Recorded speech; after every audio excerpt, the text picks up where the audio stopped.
Welcome back to All This Math. This is Professor Parker, and for today's example, we are going to simplify this expression, right? Now, this expression might look a little strange to you. You see grouping symbols, such as these brackets, right? You also see parentheses right here, okay? And I'm gonna show you how to break this down, right? I'm gonna make it simple. Now, one of the things you wanna do when you encounter a problem like this is you wanna work inside out. Inside then outward, right? So your innermost grouping symbol is these parentheses. So anything that's given to you inside those parentheses is what you want to work out first. So inside these parentheses, I see 4 minus 2. So I do 4 minus 2, and 4 minus 2 is 2, right? So that's going to become a 2. And then let me just rewrite the problem, right? So now I got an 8. Brackets 7 minus 6 times 2. Another bracket, right? Now, with every step that we do, the problem is going to get simpler and simpler, right? So now, inside the brackets, I got 7 minus 6 times 2. And when you see a problem like this, what you're really doing is like decision making, right?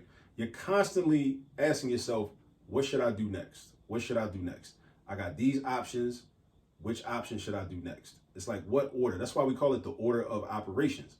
Like, we got different choices in terms of what we can do, but you got to decide, ask yourself and decide, what should I do next?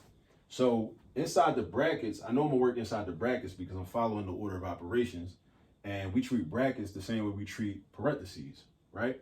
So I got subtraction and multiplication. Now, these parentheses now are not a grouping symbol. These set of parentheses only represent the fact that this 2 should be multiplied by whatever number is next to it, all right? These parentheses are not a grouping symbol, right? Not like how they were up here, right? Because it's only one number. It's only one number, that's it. So we either multiply or we subtract. Multiply or we subtract.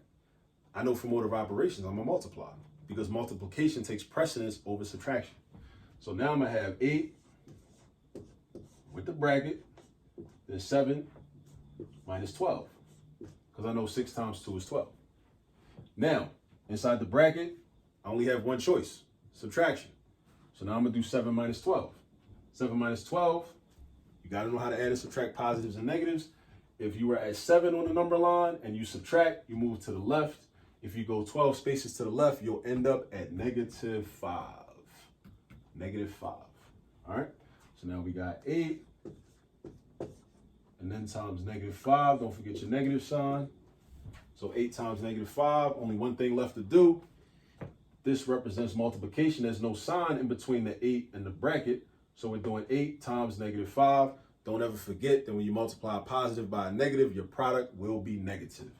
8 times 5 would be 40, but because we're doing a positive times a negative, our product is going to be negative. So we have -40 as our final answer. So all of that simplifies to -40.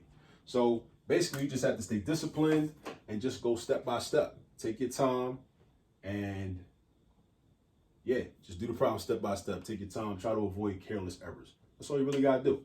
All right. Now I showed you how to do it. Now, the way you're going to really learn it is by going to get some practice. So going to get some practice, and I'll catch up with you in the next video. Peace out.